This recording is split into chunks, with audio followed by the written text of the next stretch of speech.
एकदन्तं चतुर्हस्तं पाशमङ्कुशधारिणं तदञ्जमलनं हस्ते विप्राणं मूषकध्वजं रक्तं लम्बोदरं शूर्पकर्णकं रक्तपाशसं रक्तगन्धानुलिप्ताङ्गं रक्तपुष्पैः सुपूजितं भक्तानुकम्पिनं देवं जगत्कारणमच्युतम् आविर्भूतं च सृज्यादो प्रकृतेः पुरुषात् परम् एवं ध्यायति यो नित्यं स योगी योगिनां वरः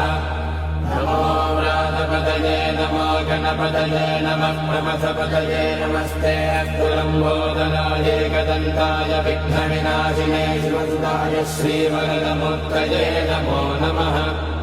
एतत् सर्वशीर्षयोधीते स ब्रह्मभूयाय कल्पते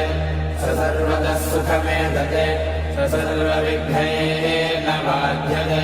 स पञ्चमहापापात् प्रमुच्यते